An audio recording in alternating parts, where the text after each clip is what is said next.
Bonjour tout le monde, je suis Christelle Carder, je suis doula. J'accompagne les femmes qui deviennent mères au moment de la naissance et j'accompagne également leurs partenaires, leurs enfants déjà nés, parfois les grands-parents, toute la famille, le chien s'il le faut.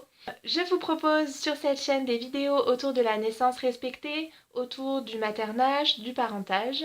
Dans cette vidéo, on va parler du souffle Ujjayi.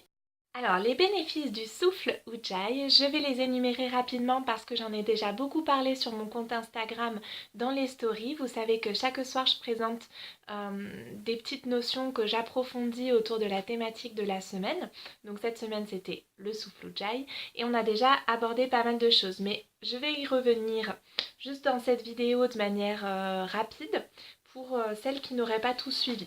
Donc, les avantages du souffle Ujjayi, ses bénéfices, son premier bénéfice, on va dire, c'est qu'il vient apporter une oxygénation maximale et optimale dans notre corps, ce qui régénère nos cellules de manière optimale et ce qui va aussi nous booster notre système immunitaire. Et par ailleurs, ça va aussi nous apporter une détente la plus complète possible. Donc c'est super pendant la grossesse, dès qu'on a besoin de se détendre. Ça peut préparer au sommeil, ça peut nous permettre de revenir à un état de calme et de sérénité. Et c'est super pendant le travail entre les contractions, au moment où on fait la fameuse respiration abdominale, pour venir justement remettre davantage de détente, se reposer davantage et du coup tenir plus longtemps dans les contractions et dans les douleurs du travail. Je mets des guillemets parce que tout le monde ne ressent pas des douleurs ou de la souffrance au moment de la naissance. Un des points sur lesquels je suis beaucoup revenue sur Instagram, c'est le travail autour du chakra de la gorge. Le souffle Ujjayi, il vient vraiment travailler ce chakra Vishuddha de la gorge, qui est le lieu de l'expression de soi.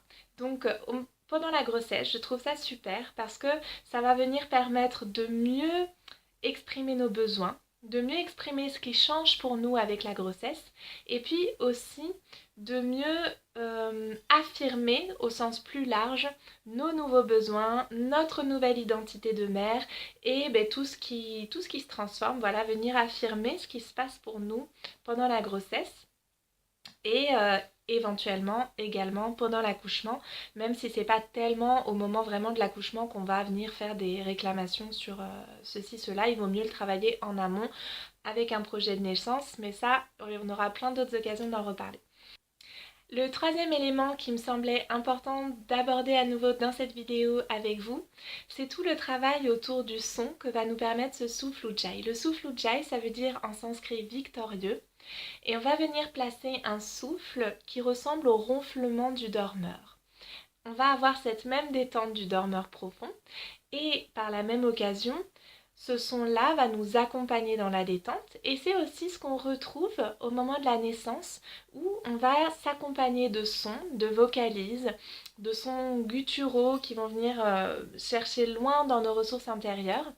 Et parfois, comme je l'expliquais, on peut avoir une certaine réserve à faire ces sons qui sont aussi du coup assez intimes finalement. Et venir travailler cet aspect-là avec le souffle Ujjayi, ça permet déjà de travailler sur le fait que oui, on fait des sons, nos corps sont des corps humains, et bien que dans notre société, les humains ne sont pas censés faire des sons de ronflement ou enfin voilà, tout un tas de choses qu'on essaye en général de gommer et de masquer, et au moment de l'accouchement, tout ce qui se passe dans notre corps, les sons de notre corps, les postures qu'on va prendre, tout ce qui va émaner de nous, c'est naturel et c'est là pour nous aider. Donc on va s'en servir et pour ça, il faut affirmer pour nous-mêmes le droit de faire des sons, tout simplement. Ça peut paraître bête, mais ça a son importance. C'était vraiment les principaux aspects sur lesquels je voulais revenir. Donc l'idéal pour pratiquer ce souffle Ujjayi, c'est vraiment déjà de venir installer une respiration abdominale la plus complète possible. Ça c'est quelque chose normalement que vous allez voir dans vos cours de préparation à la naissance, qui est abordé normalement avec une sage-femme.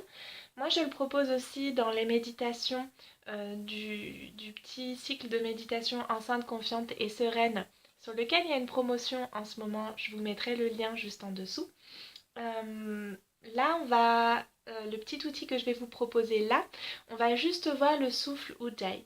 Mais je vous invite vraiment à à vous renseigner sur cette respiration-là. Et si vous ne la voyez pas en préparation à la naissance, normalement dans les bonnes préparations à la naissance, je le redis, les sages-femmes vous le feront faire.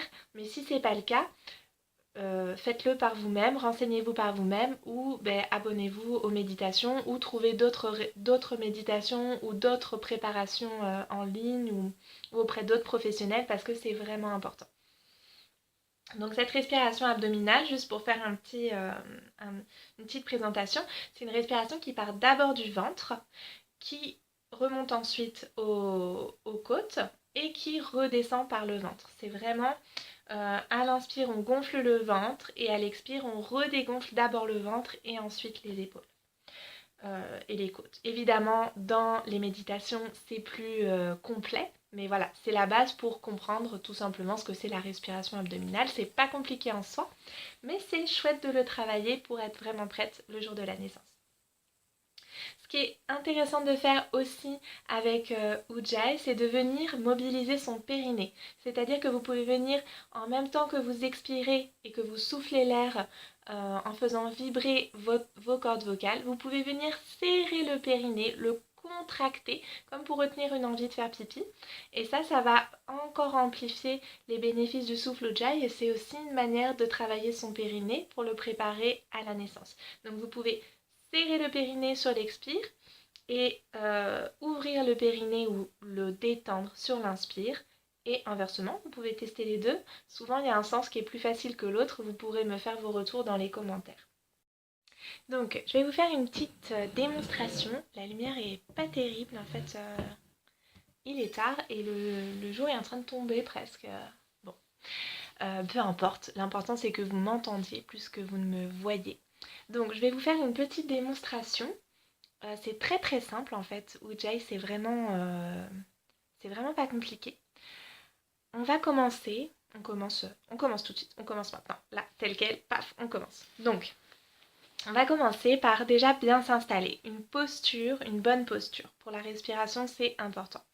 Donc, on va prêter attention à nos ischions, les muscles qui font mal quand on fait du vélo, quand on fait trop de vélo. On va avoir une bonne posture au niveau de nos ischions. On peut sentir qu'on peut rouler sur les ischions. Là, je roule en arrière sur mes ischions et là, hop, je roule en avant sur mes ischions. On va essayer de trouver une posture dans laquelle on est sur nos ischions, un peu comme au sommet des ischions, ce qui vient équilibrer notre bassin et on va baisser les épaules, les aligner bien au-dessus de notre bassin. On ne va pas se mettre trop en arrière ni trop en avant. On essaie de trouver la bonne posture. On peut poser les mains sur les genoux. Moi, je suis assise en tailleur. Vous ne voyez pas tout, mais je suis assise en tailleur. Une fois qu'on a une bonne posture, on va venir prêter attention à notre souffle. On va commencer par inspirer par le nez. On va tout faire par le nez, si c'est possible pour vous. Donc, on inspire par le nez et on essaie de gonfler d'abord le ventre. On se concentre sur notre ventre et notre nez. Donc, on vient inspirer en gonflant le ventre. Et à l'expire, pour l'instant, on ne va pas tout de suite mettre Ujjayi, on va juste faire la respiration abdominale. À l'expire, on dégonfle d'abord le ventre en soufflant par le nez. Donc, on inspire. On gonfle le ventre puis les épaules. On expire. On dégonfle le ventre puis les épaules. On refait ça.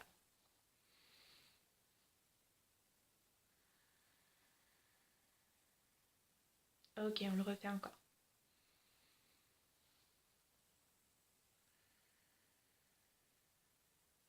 Ok. Maintenant, on va juste mettre Ujjayi en plus. Moi, je commence déjà à être détendue et en général, plus on avance dans l'exercice, plus je suis complètement sur mon nuage. Donc, pour Ujjayi, on fait la même chose. On inspire avec le ventre, on expire, on va souffler par le nez en faisant vibrer la gorge. Je vous montre.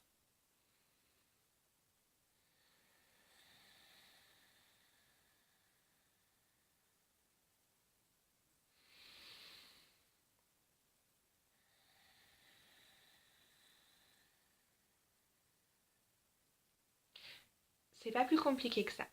On inspire par le nez et on vient souffler par le nez en faisant vibrer la gorge.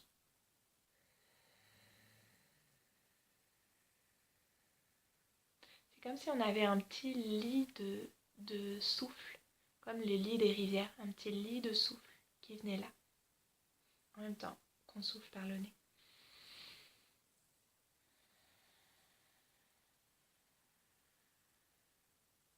Je ne sais pas si vous observez, mais c'est aussi un souffle où en fait on va avoir plus de... En fait, comme on souffle plus doucement par le nez, on a une plus grande amplitude au niveau de l'expiration. Et ça, c'est très précieux pendant la naissance.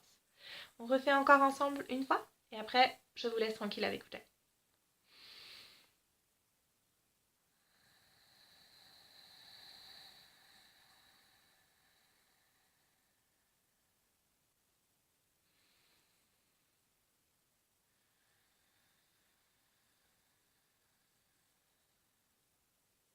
Voilà, c'est pas tellement plus compliqué que ça. Ça fait beaucoup de bien. Ça oxygène notre cerveau, nos cellules, nos muscles. Vous l'avez compris, c'est un exercice tout simple et hyper bénéfique. Du coup, ne nous en privons pas. Je vous laisse sur cette petite expérience. J'espère que c'est concluant pour vous, que la vidéo vous permet de comprendre comment on met en place. C'est tellement simple et en même temps avec la vidéo, euh, je suis pas encore hyper habituée, du coup je sais pas quels vont être vos retours, comment vous percevez les choses. Quand on est en présentiel, bah forcément c'est plus simple. Mais voilà, j'avais quand même envie de partager avec vous cet outil. Voilà, j'attends un peu d'avoir vos retours, savoir si vous arrivez à le mettre en place, si ça vous parle, si vous en ressentez les bénéfices. N'hésitez pas à le faire sur un temps calme, avant de vous endormir ou quand vous êtes vraiment voilà, tranquille. Là, on est en train de regarder la vidéo, c'est un peu à l'arrache, on va dire. Mais voilà, posez-vous un moment, essayez de le faire et revenez vers moi pour me dire ce que vous en avez pensé. Moi, je vous dis à la semaine prochaine. Merci pour votre présence ici. N'hésitez pas à vous abonner, à regarder d'autres vidéos, à lire l'article si vous ne l'avez pas encore lu. Abonnez-vous au compte Instagram. Enfin bref, faites la totale. Et puis, on se retrouve comme ça très très rapidement. Je vous dis à très vite.